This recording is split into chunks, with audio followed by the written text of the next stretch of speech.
nasta'in. Assalamualaikum warahmatullahi wabarakatuh. Alhamdulillahi rabbil alamin wa bihi nasta'in ala umuri dunya waddin wassalatu wassalamu ala asyrafil anbiya'i wal mursalin sayyidina Muhammadin wa ala alihi wa ashabihi ajma'in amma ba'd. Rabbi syrah li sadri wa yassir li amri wahlul 'uqdatam min lisani yafqahu qawli. Baik para jemaah sekalian, alhamdulillah pada sesi kali ini kita ketemu lagi dalam kajian ilmu akidah dan insya Allah kita akan lanjutkan kembali syarah Aqidatul Awam bait yang ketujuh, masih di dalam Al-Lafadz wa Qa'imun Nughani. Insya Allah kita akan tambah kaul-kaul para ulama yang berbicara terkait hal tersebut. Ada dua ulama lagi yang akan kita tambah. Bersama guru kita di hadapan kita bersama ini Ustadz Muhammad Ajib LCMA. Assalamualaikum Ustaz. Waalaikumsalam warahmatullahi wabarakatuh. Alhamdulillah. Kabar baik dan sehat. Alhamdulillah, insya Allah sehat baik. Ini dua ulama yang akan kita pelajari, siapa saja nanti Ustaz? Nanti insya Allah yang pertama adalah Al-Imam Ibnu Rushd ya. Al-Jad ya. Al-Jad berarti kakek. Ya, karena kan ada Imam Ibnu Rushd Al-Hafidh ya. Kemudian nanti yang kedua Al-Imam An-Nasafi. Kemarin An-Nasafi. Beda orang ya. Mirip tapi nama aslinya beda. Nisbatnya sama An-Nasafi, sama-sama An-Nasafi ya. Baik, nanti penasaran siapa bagaimana pembahasannya, kita berikan kepada Ustadz Ajib waktu dan tempatnya. Ya, terima kasih. Assalamualaikum warahmatullahi wabarakatuh. Bismillahirrahmanirrahim. Alhamdulillahil qadimil awwal bila bidayah. Al-akhiril baqi bila nihayah. Al-munazzahi anil jihati wal zamani wal makani wal jismiyah. Allahumma salli wa sallim wa barik ala sayyidina Muhammad wa ala alihi wa ashabihi wa man ihtada bihadihi ila yaumil qiyamah. Amma ba'du. Subhanaka la ilma lana illa ma 'allamtana innaka antal alimul hakim.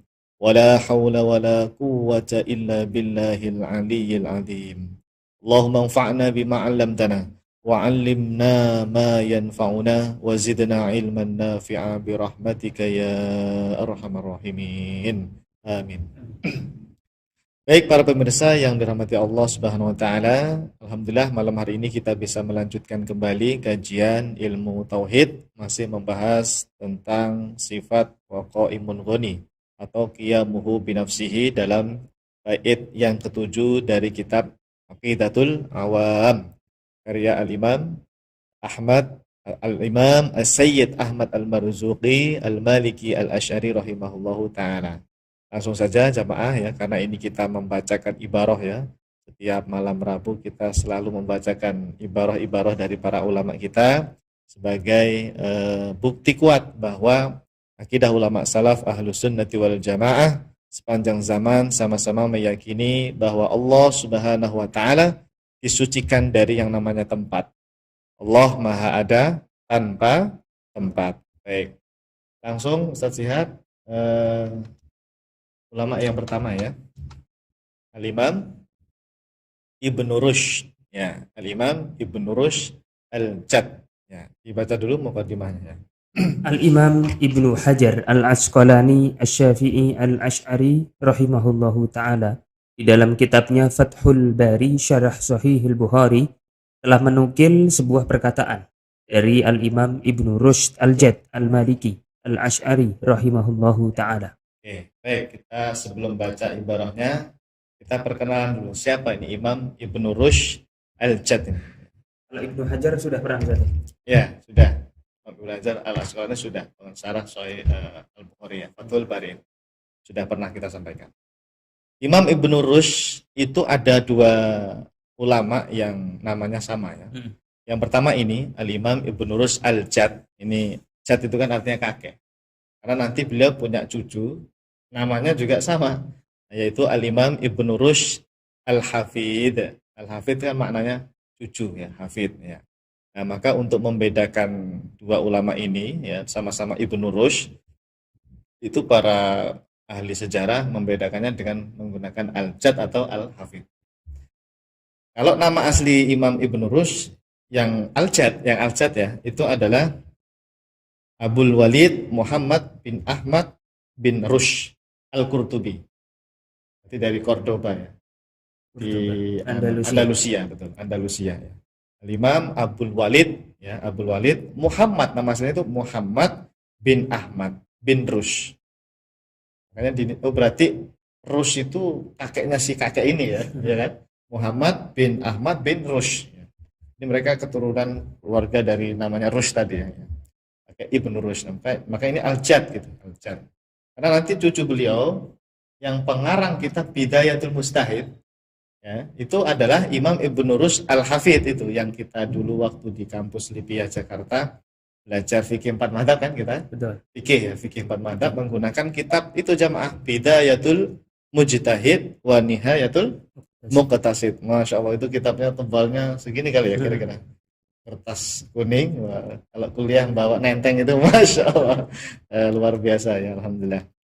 Kita belajar fikih 4 mazhab menggunakan kitab itu. Nah, itu penulisnya itu cucunya beliau ini, yaitu Al-Imam Ibnu Rushd Al-Hafidh ya, Al-Hafidh. Itu meninggalnya 595 itu. 595 Hijriah, yang pengarang kitab Bidayatul Mustahid. Terkenal sebagai filosof beliau. Ya, ahli filsafat ya, filsafat ya. Nah, kemudian ini Imam Ibnu Rushd Al-Jad ini kan tadi namanya Muhammad bin Ahmad ya. Nama cucunya tadi yang Imam Ibnu Rushd Al-Hafidh itu juga sama namanya. Sama, Muhammad bin Ahmad gitu.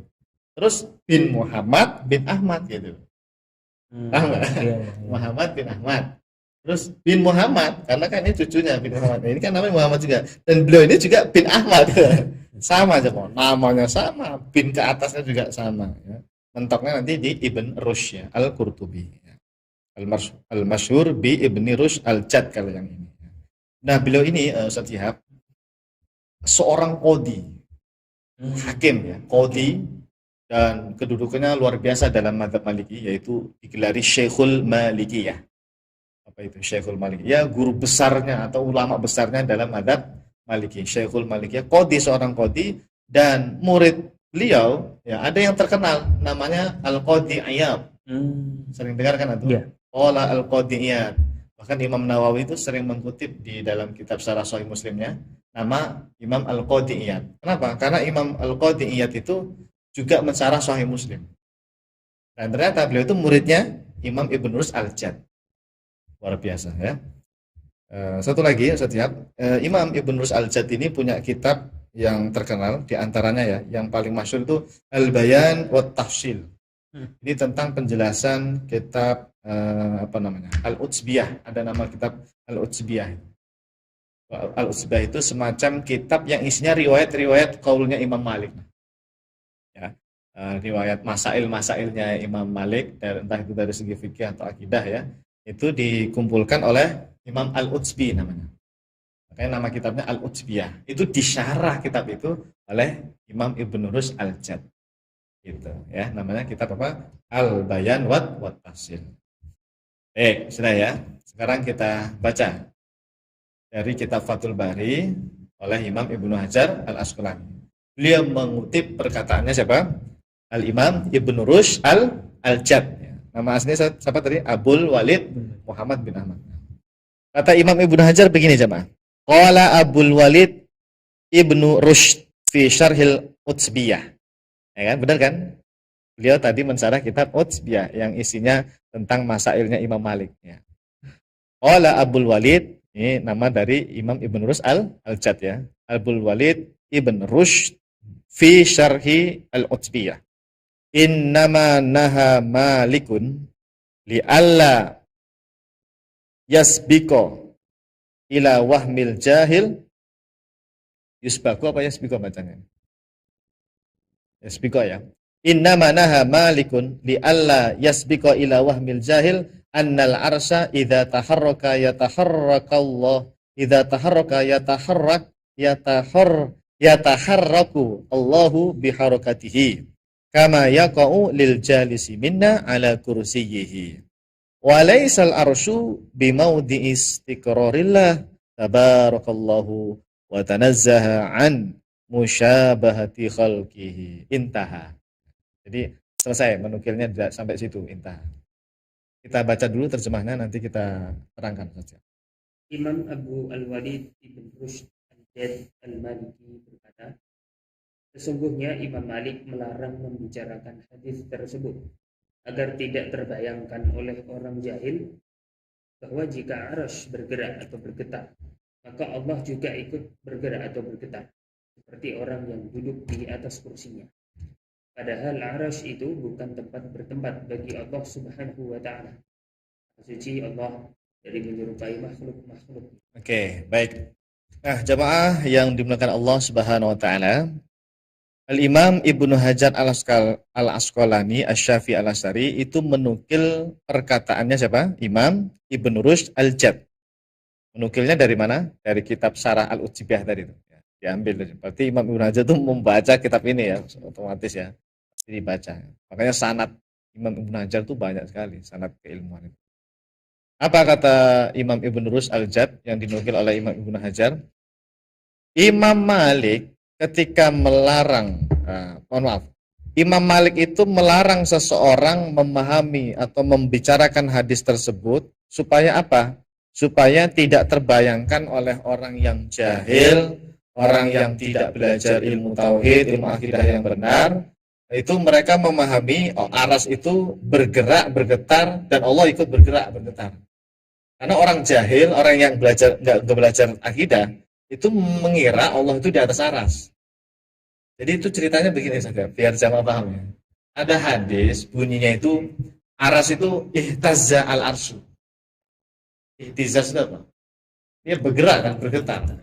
Jadi ada sebuah hadis jamaah ya, yang menyebutkan aras itu bisa bergetar atau bergerak sedikit lah, bergetar gitu ya. Salah satunya karena kematian salah satu sahabat itu ya. Atau ingat siapa sahabat namanya? Saya lupa namanya. Pokoknya ada salah satu sahabat ketika meninggal dunia itu aras tuh bergetar. Ya kan? Nah, kalimat hadisnya itu ihtazza al-arsy begitu kira-kira. Nah, hadis itu jamaah Imam Malik melarang orang awam untuk membahasnya. Kenapa dilarang? Khawatir orang awam itu yang nggak belajar tauhid, nggak belajar akidah, mengira Allah itu dia di sana.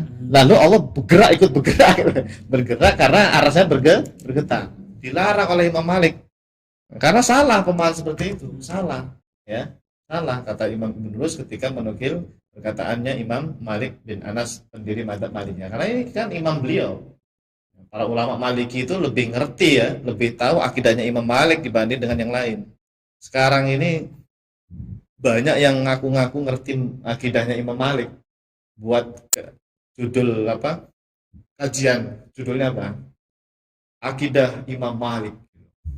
Pernah saya lihat saya di medsos gitu ya, ada yang nge-share, ada seorang ustadz yang mengisi kajian akidah Imam Malik. Telusuri, YouTube-nya saya telusuri, saya tonton ya, pengisinya juga ya lumayan masyhur lah namanya. Pas saya cari, saya dengarkan, ternyata beda. Yang disampaikan itu beda dengan akidah Imam Malik yang sebenar. Padahal Pak Imam Malik itu meyakini Allah ada tanpa tempat.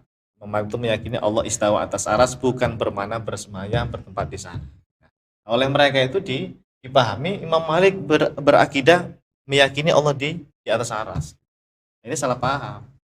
Makanya kalau mau tahu akidah Imam Malik jamaah, ikuti para ulama yang bermadzhab Maliki. Mereka lebih tahu, lebih ngerti akidah imam mereka daripada yang ngaku-ngaku pengikut salaf tadi, tapi nggak punya sanad penjelasan akidah Imam Malik. Tapi hati-hati.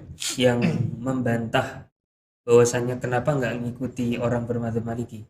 Karena orang madzhab Maliki bertaklid akidahnya kepada Asy'ari.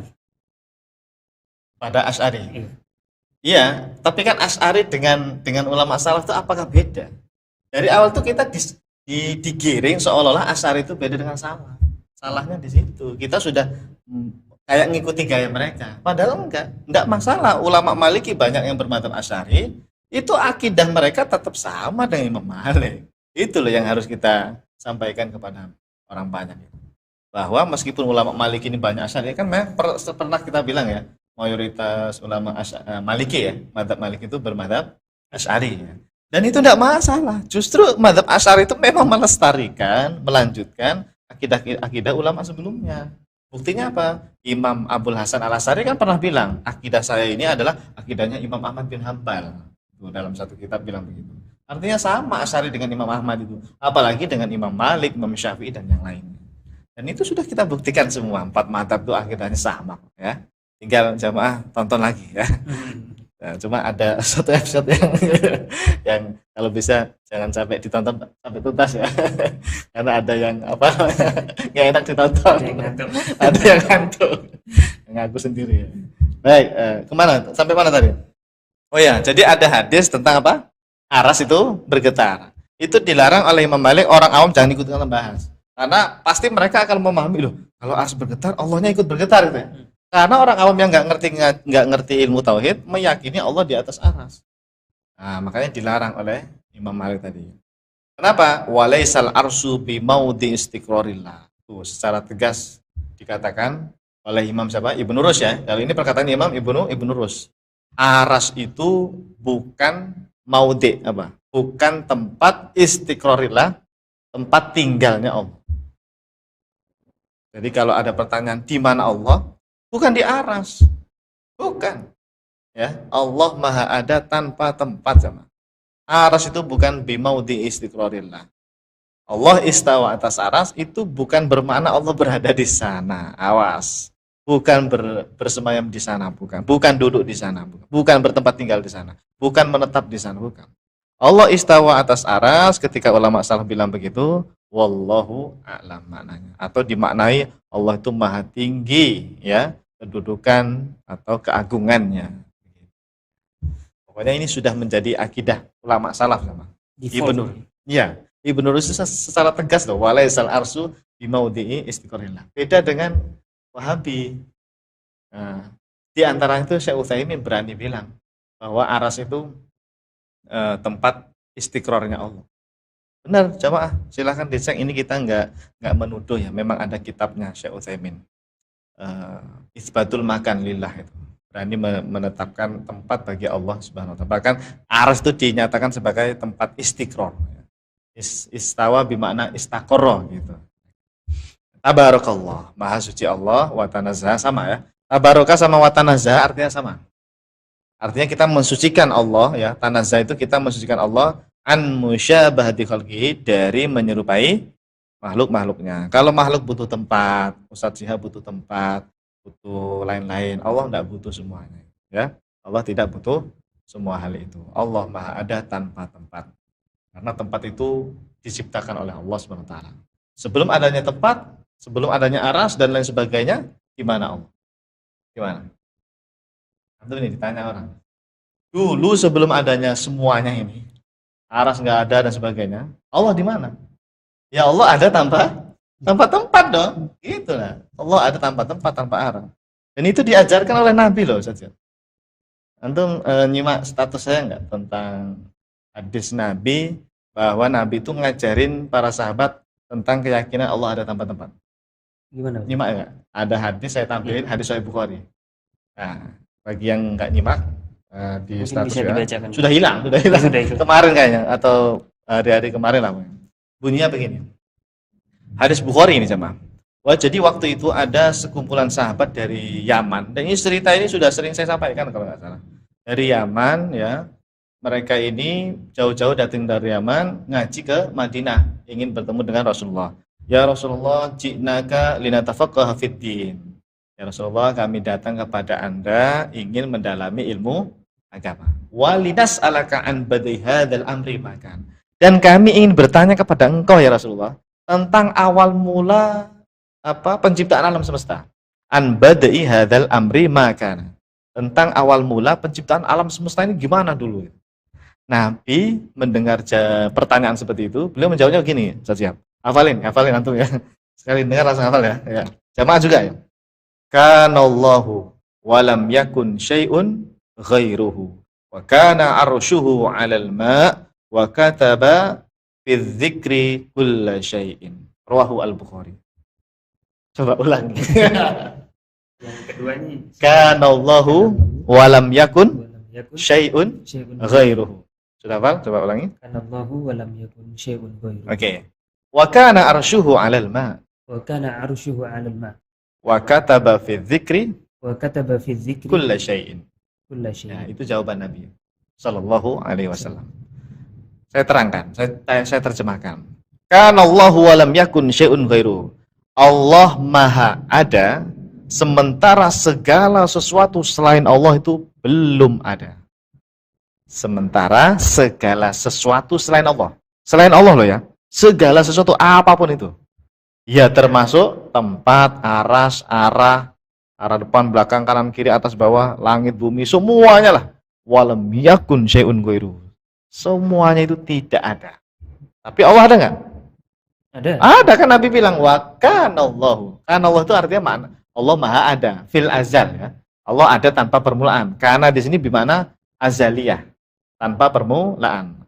Allah Maha ada tanpa permulaan, sementara segala sesuatu itu belum ada. Itu Allah ada itu, meskipun nggak ada tempat, meskipun nggak ada arah, meskipun nggak ada aras. Allah Maha ada.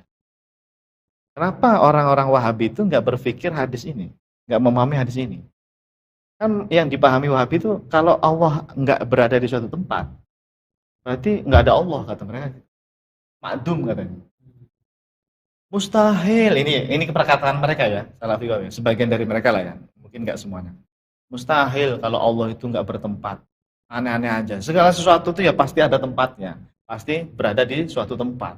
Entah itu di aras atau di bumi atau di langit, pasti berada di alam semesta ini. Kalau nggak berada di suatu tempat, ya berarti dia nggak ada. Gitu. Ini logikanya Wahabi. Coba mereka nanya sama Nabi tentang hadis tadi. Ya jawabannya seperti tadi. Kana Allahu wa lam yakun syai'un ghairu. Allah tetap Maha ada jemaah. Meskipun segala sesuatu waktu itu belum ada. Sama sekali belum ada apapun. Yang Maha ada tetap Allah. Tempat ada nggak dulu? Ruang nih, alam semesta ini, ruang kosong itu ada nggak dulu? Tidak ada. Di zaman azali. Iya. Tidak boleh mengatakan tempat itu ada bersama dengan Allah. Loh, berarti ada yang nggak diciptakan Allah dong.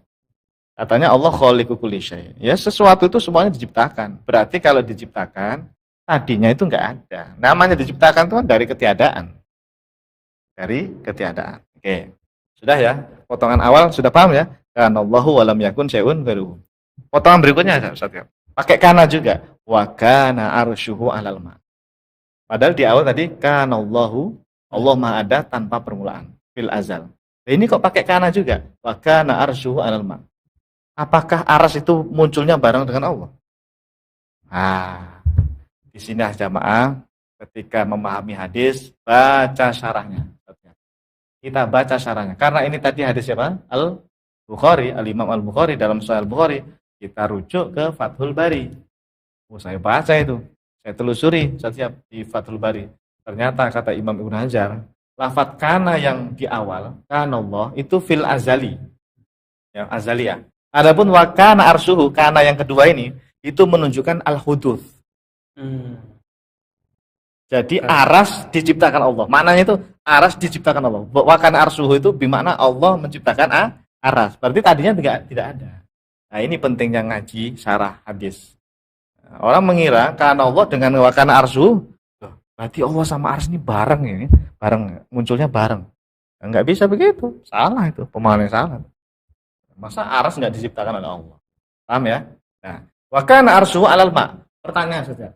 Jadi makhluk yang pertama kali diciptakan oleh Allah itu apa? Kalau 'alal ma' di atas air gitu kan. Artinya air itu lebih dulu. Nah, betul. Bagus ini saja. Ketika Nabi SAW mengatakan wa kana arsyuhul ma', maka ini disimpulkan oleh para ulama kita di kitab itu, berarti makhluk yang pertama kali muncul atau diciptakan oleh Allah dari ketiadaan menjadi ada, itu air saja, Pak. Air dulu. Baru yang kedua aras. Karena kalimatnya wa kana arsyuhu 'alal ma'. Wah, jadi ini bisa jadi ujian nasional, ujian semesteran. Sebutkan makhluk pertama kali yang diciptakan oleh Allah dan makhluk apa yang nomor 2 setelah itu. Jawabannya? Ya, air. Pertama air jamaah, yang kedua aras. Nah, ini dicatat nih, ini penting nih, bagus ini informasi dari Nabi ya. Informasi dari bahwa makhluk yang pertama kali diciptakan oleh Allah adalah air, lalu kemudian aras. Lalu yang ketiga apa? Karena di hadisnya Nabi bilang lagi, wa kataba fi dzikri kulla syai'in. Kalau diterjemahkan apa? Allah menulis segala sesuatu atau menetapkan. Wa kataba fi dzikri, Allah menetapkan segala sesuatu. Ini kalau kita buka sarahnya, maksudnya adalah Allah itu memerintahkan al-qalam, ada makhluk namanya al-qalam, untuk menuliskan, untuk mencatat ilmunya Allah tentang seluruh takdirnya makhluk dari sekarang, maksudnya dari sejak al-qalam sampai ila yaumil qiyamah. Semuanya dicatat, ditetapkan oleh Allah dan ditulis rapi oleh al-qalam. Berarti makhluk yang ketiga siapa yang diciptakan? Al-qalam. Iya, ya. Pertama itu air, kedua aras, ketiga al-qalam. Karena al-qalam ini diperintahkan oleh Allah. Uktub maqadira syai' kulli syai'. Kan di hadis lain begitu. Allah berfirman kepada al-qalam, "Uktub." Madza aktub? Awalnya itu begitu. Apa yang saya tulis? Kata si al-qalam. Wallahu alam seperti apa ya? Al-qalam ini jangan dibayangkan pena pulpen ya. Wallahu alam, dia makhluknya Allah tapi nggak tahu hakikat seperti apa. Dia punya bentuk pastinya karena makhluk. Makhluk itu pasti punya bentuk, punya ukuran, tapi kita nggak tahu hakikatnya ya seperti apa. Cukup diimani bahwa ada makhluk namanya al-qalam. Uktub, maka aktub gitu. Maka Allah berfirman, uktub maqadira kulli syai'. Jadi disuruh nulis apa? Semua takdir makhluk yang dari sekarang sampai nanti kiamat. Berarti takdir antum tuh dulu dicatat tuh sama al-qalam. Nah, Ustaz Syihab ini lahir tanggal sekian, nanti SD di sini, SMP di sini, SMA di sini, nanti pas kuliah di sini, nanti tahun 2003 ngaji tauhid sama ini Ustaz Ajib di sini, wah rapi semuanya. Jodohnya Ustaz Syihab ini kayaknya tahun 2003, akhir 2003 kayaknya, itu dicatat tuh sama al-qalam, semuanya rapi.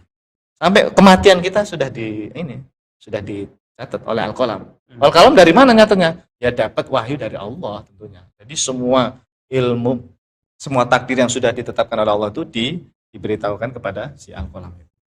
Jadi al-qalam itu makhluk ketiga. Setelah itu ya wallahu alam ya, apa urutannya berikutnya nggak tahu.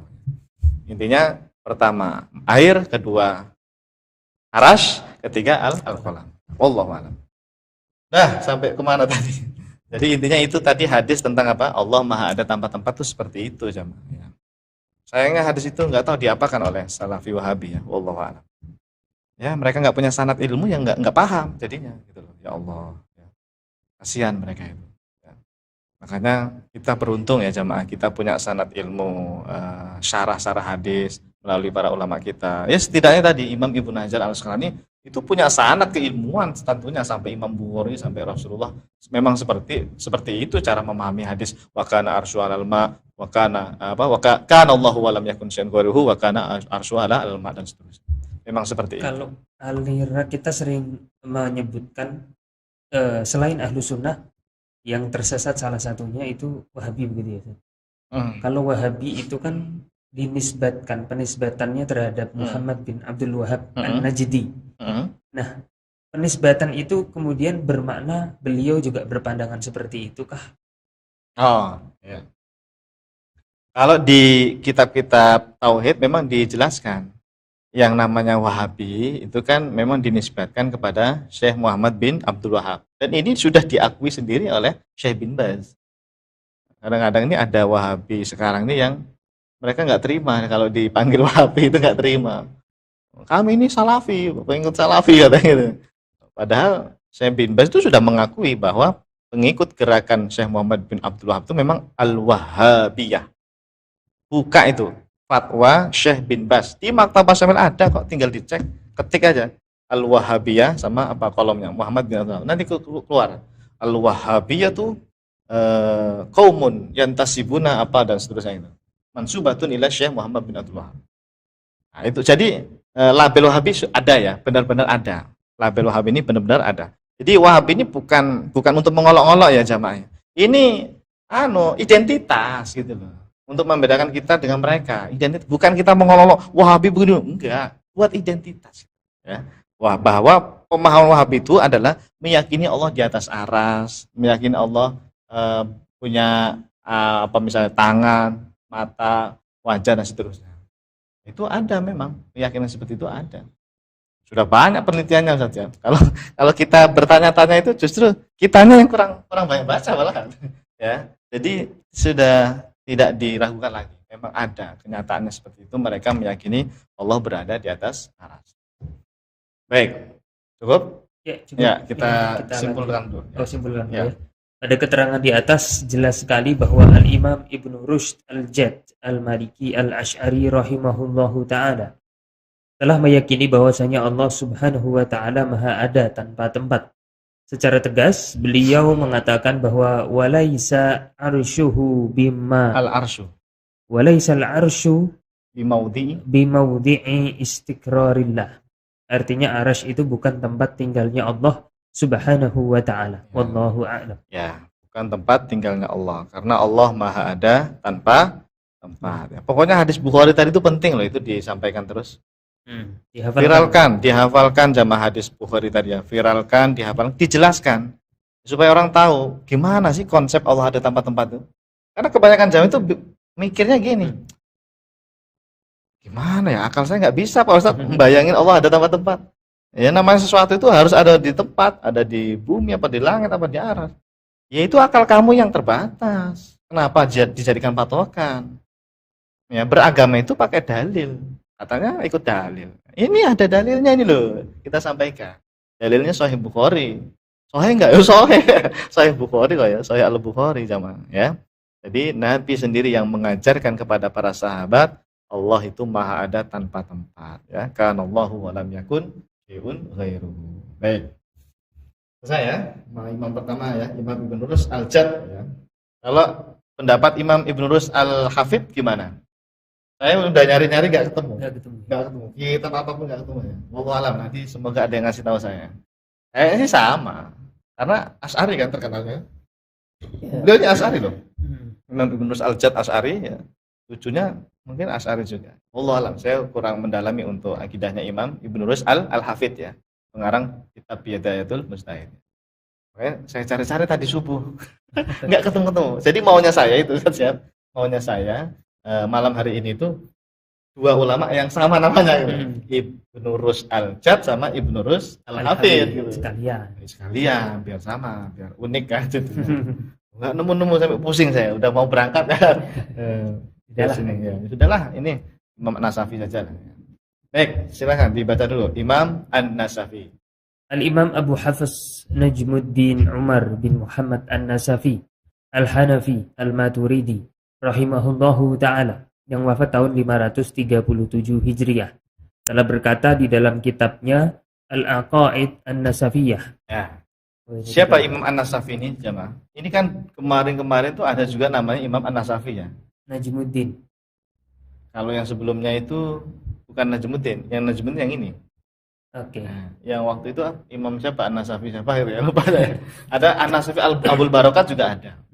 Ada Imam An-Nasafi apa ya kemarin lupa ya. Nah ini tuh yang terkenal karena di dalam pelajaran ilmu tauhid ada kitab akidah matan namanya Al-Aqaid An-Nasafiyah. Sering pasti kalau Anda belajar tauhid akidah, sering baca buku atau sering ngaji dengan masyayikh, pasti pernah disebutkan nama kitabnya Al-Aqaid An-Nasafiyah. Itu yang menulis matan itu matan akidah. Yang nulis ada ini, Najmuddin Umar bin Muhammad An-Nasafi atau disingkat Al-Imam An-Nasafi. Ya, Imam An-Nasafi. Beliau ini Asy'ari. Mohon maaf. Maturidi ya. Al-Hanafi Al-Maturidi.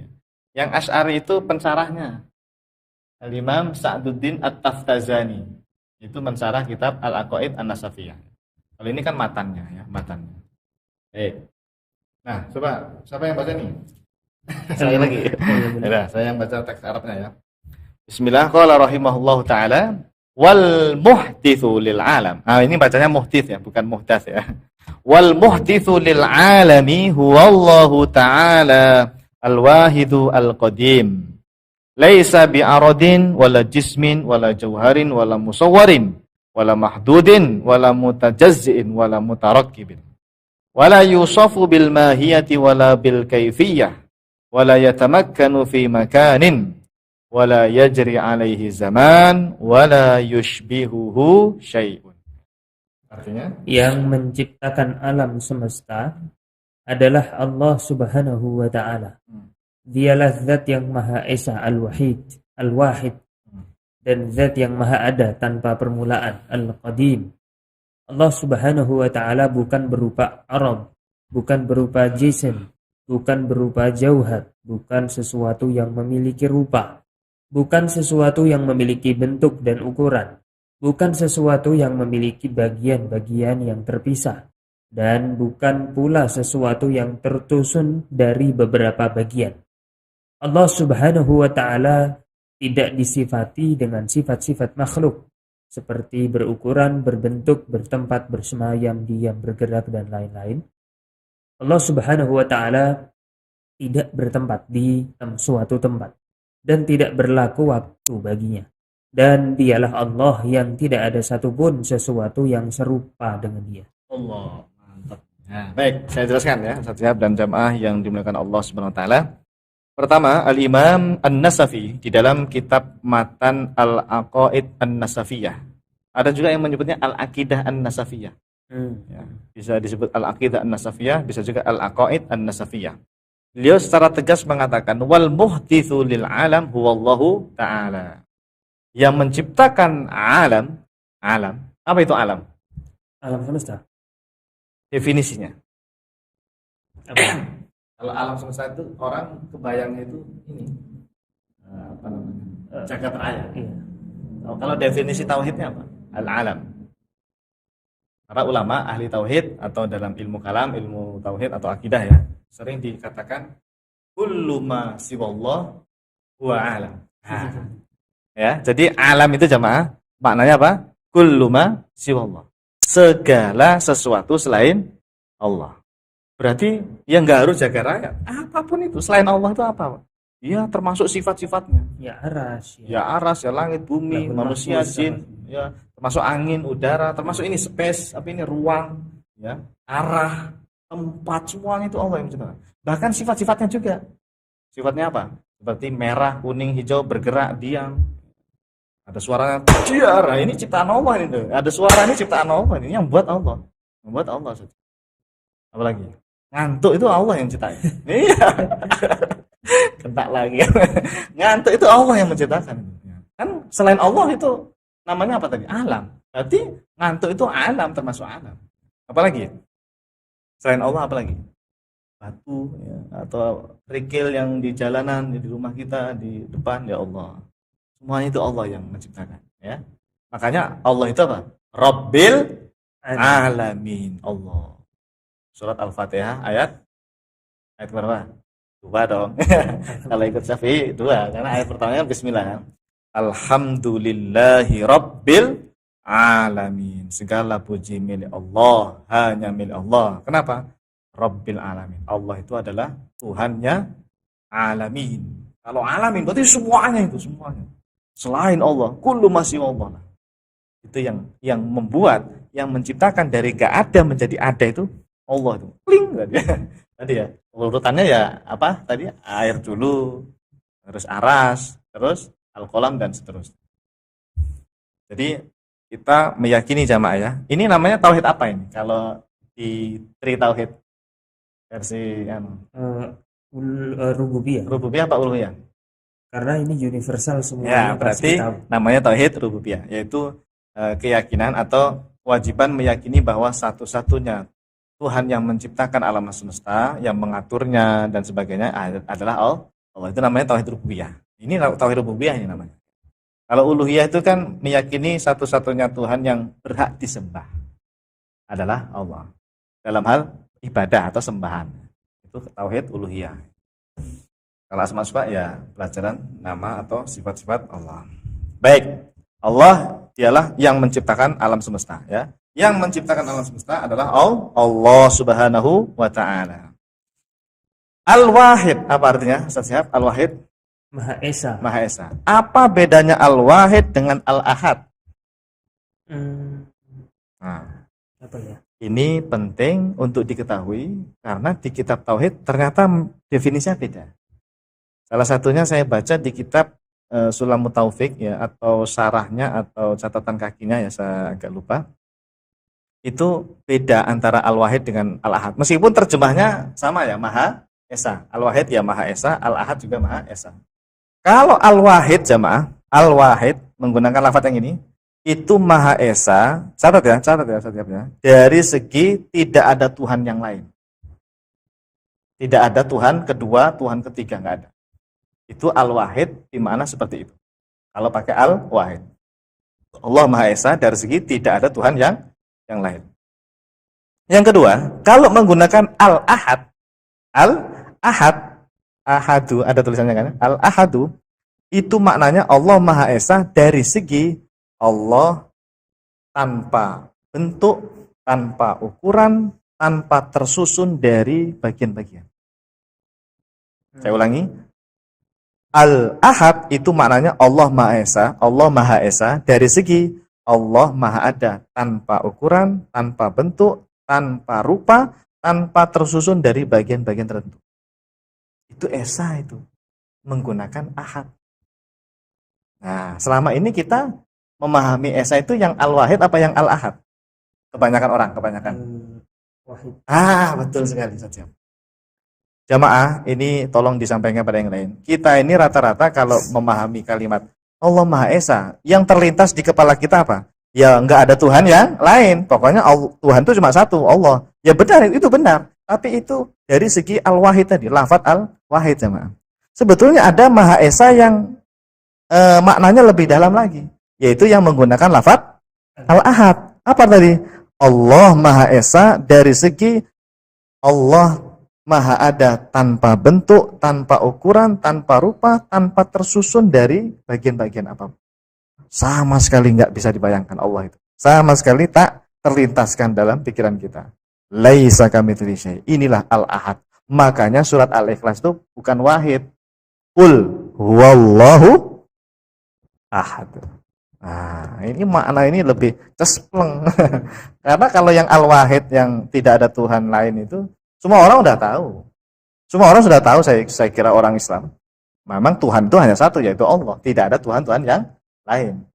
Semua orang tahu. Tapi makna Esa yang Ahad ini yang jarang diketahui.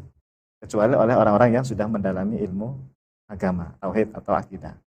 Nah, jadi sebaiknya Ustaz Syihab dan yang lain jemaah, tolong sampaikan juga makna Esa yang kedua tadi itu, yang pakai Al-Ahad. Ya. Baik, bisa dipahami? Insya Allah. Oke, baik. Kemudian di situ ada Al-Qadim. Nah, ini sekalian dibahaslah dikit-dikit ya. Allah Maha Ada tanpa permulaan. Kalau selain Allah ada permulaannya? Selain Allah ada permulaan. Pasti. Namanya permulaan itu berarti tadinya tidak ada, lalu Jadi ada. Berarti dia diawali dari ketiadaan. Itu makhluk itu, alam. Pokoknya selain Allah itu dia pasti dari tidak ada menjadi ada. Dari ketiadaan terus menjadi ada. Menjadi ada ini berarti punya permulaan. Bahasa Arabnya huduts. Bahasa Arabnya apa? Huduts ya. Orangnya atau bendanya namanya hadis. Ustaz Syihab ini berarti hadis, baru punya permulaan. Saya hadis, tinggal dicek aja KTP-nya kapan antum ada. Ya, tanggal lahirnya kapan. Langit bumi hadis enggak? Hadis karena punya permulaan, dulu enggak ada. Jin, malaikat, setan semuanya udara, arah tempat, arah, aras, semuanya bumi, matahari hadis ya. Hadis itu kan satu. Kalau jamaknya apa? Hawadis. Oleh karena itu ada sifat namanya mukhalafatuhu lil gitu. Jadi paham kan? Ternyata begitu toh urutan cara memahaminya. Selain Allah itu punya permulaan. Satu-satunya zat yang tak punya permulaan, yang maha ada tanpa muncul dari ketiadaan, yang maha ada dan adanya tanpa permulaan, itu hanya Allah. Gitu. La ilaha illallah. Ketika mengucapkan la ilaha illallah, la ilaha, itu diresapi makna ini. Wah, enak banget itu. Zikirannya mantap itu.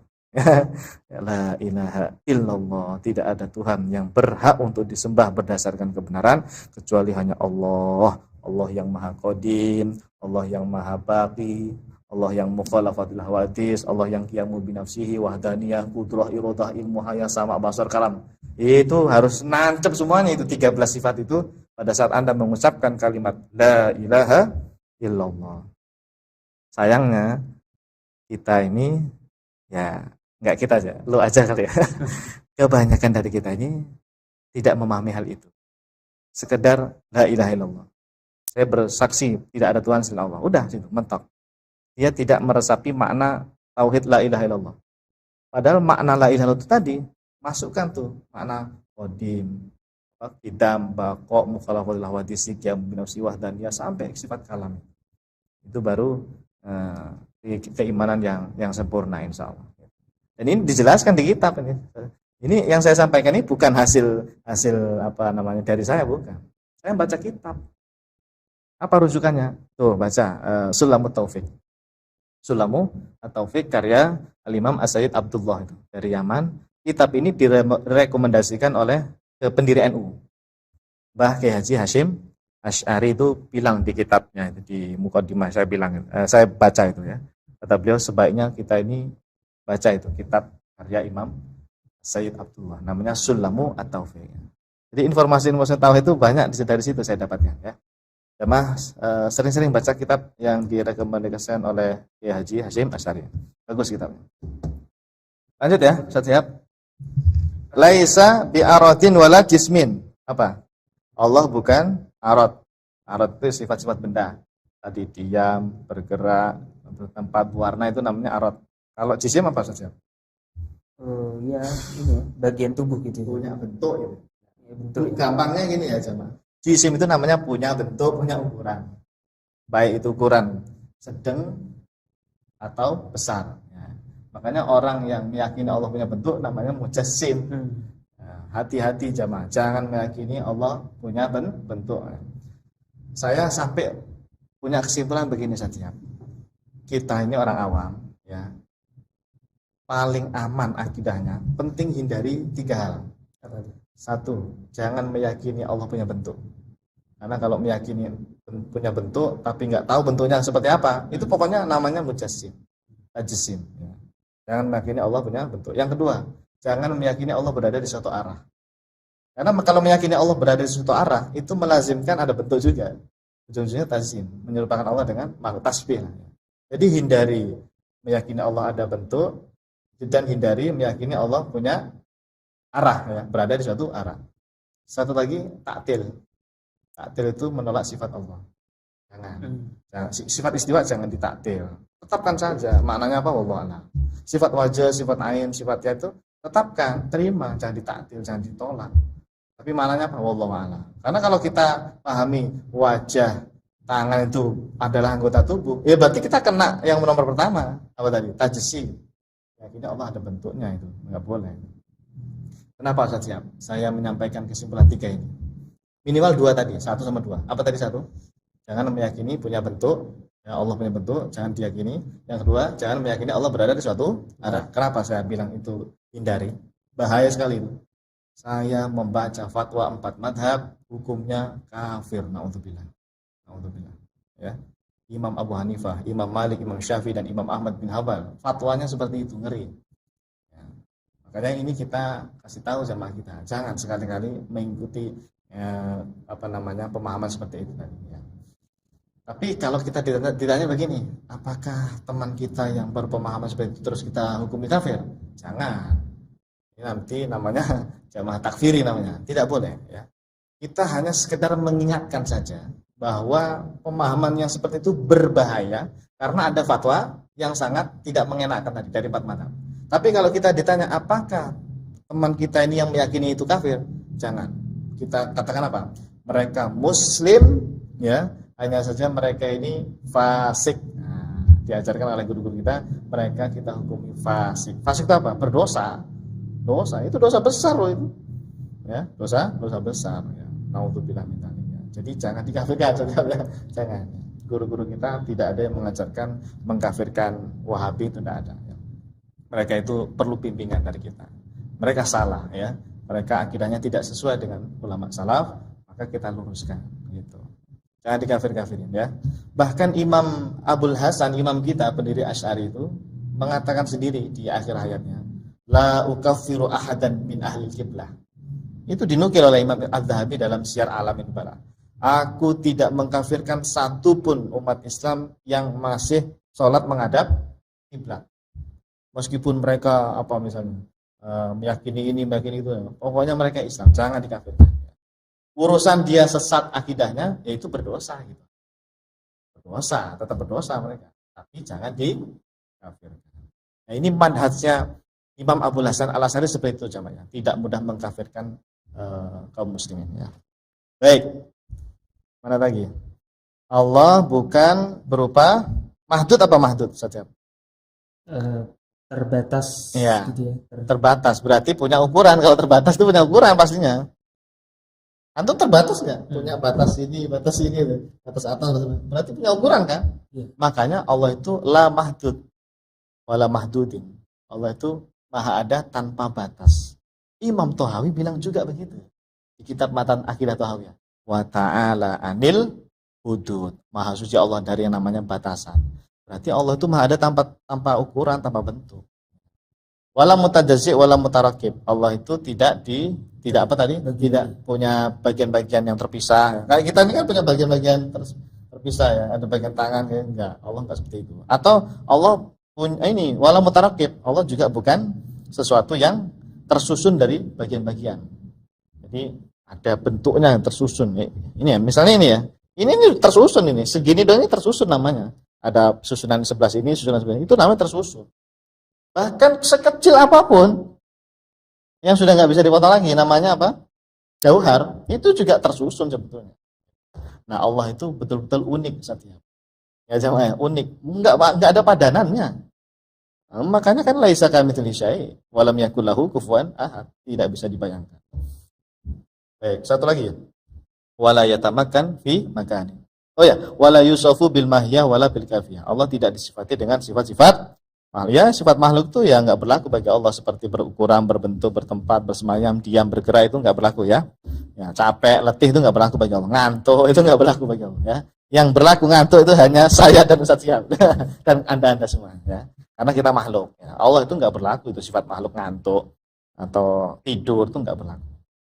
Wala yatamakkan fi makanin. Allah juga tidak bertempat di suatu tempat. Nih, Allah maha ada tanpa tempat. Nah, meskipun enggak pakai redaksi Allahu mawjudun bila makan, tapi kita bisa paham dari kalimat wala yatamakkanu fi makan itu ya maknanya Allah maha ada tanpa tempat. Wala yajri alaihi zaman wala yushbihu syai'un.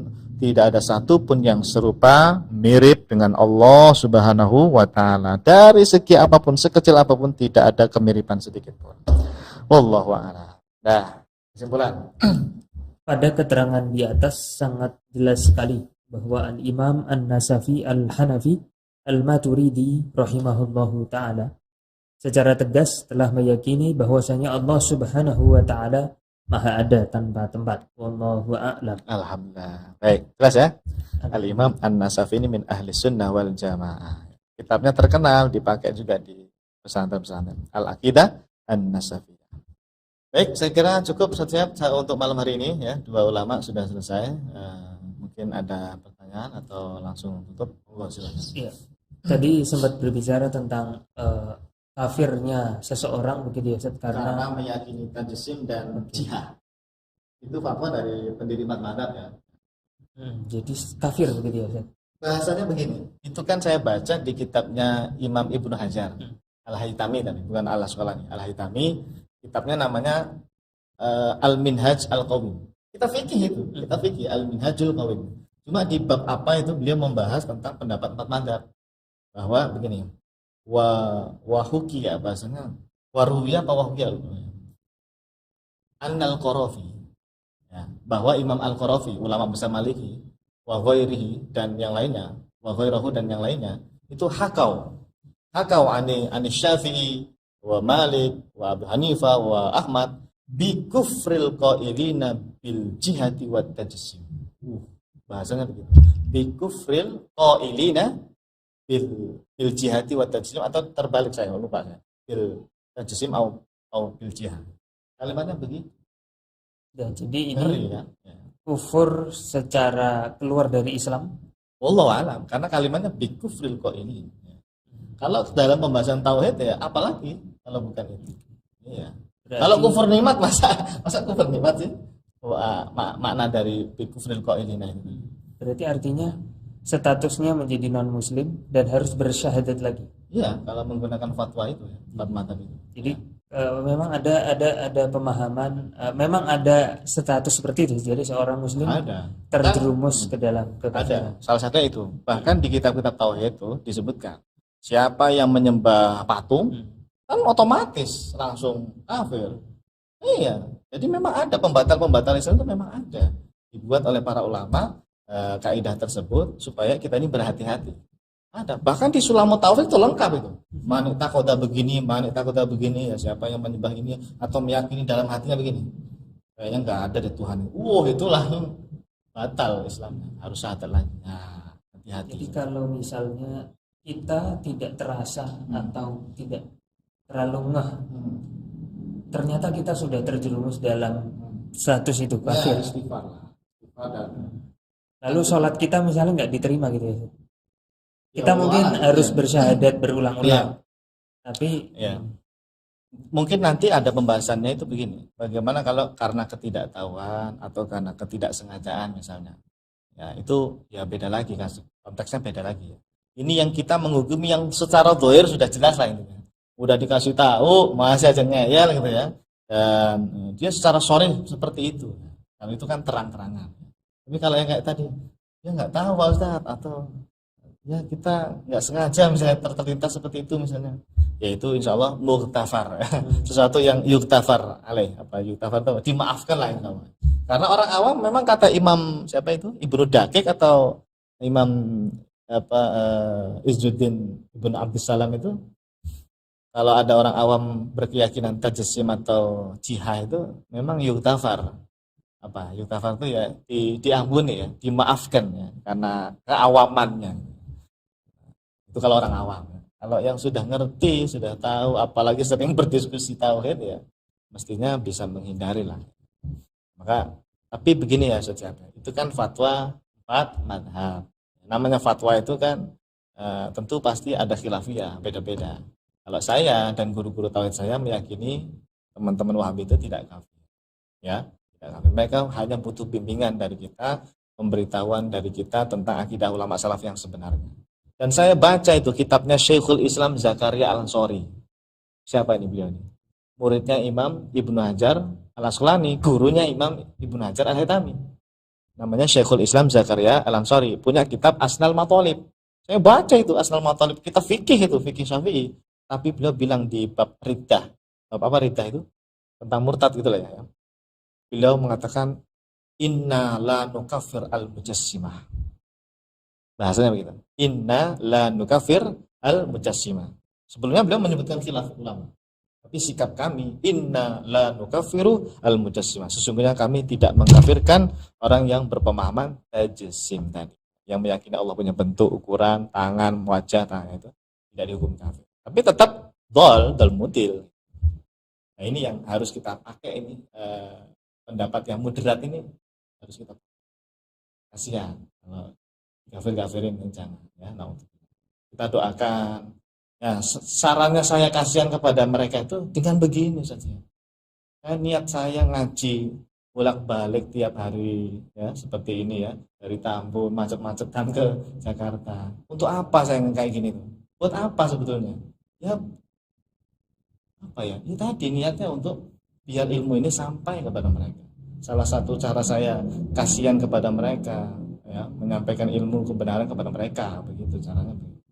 Nah, wallahu a'lam. Ya. Baik, cukup sampai Ya. itu mungkin kita tutup sampai Alhamdulillah. Baik, terima kasih Ustaz. Ya, Mudah-mudahan bisa dipahami ya. Dan semoga kita semua dalam lindungan Allah SWT, dijaga oleh Allah akidah kita sampai nanti akhir hayat kita. Husnul khotimah, membawa akidah yang benar sesuai pemahaman ulama salaf ahlus sunnah wal jamaah. Amin ya Allah. Terima kasih Ustaz Ya, Haji. sama-sama. Dan jamaah juga terima kasih sudah membersamai kita pada sesi kali ini. Apabila ada pertanyaan silakan disampaikan, tapi nanti kita akan jawab di sesi minggu depan insya Allah.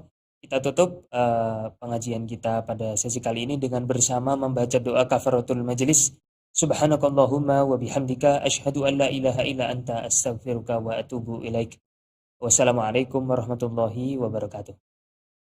Salurkan infak terbaik Anda untuk Rumah Fikih Indonesia melalui Bank Syariah Indonesia dengan rekening 3353158410 dan juga Bank Muamalah dengan rekening 36006321. Keduanya merupakan rekening resmi Rumah Fikih Indonesia atas nama Aini Aryani. Atau bisa juga melalui scan barcode berikut, ataupun langsung menuju ke rumahfikih.com/donasi.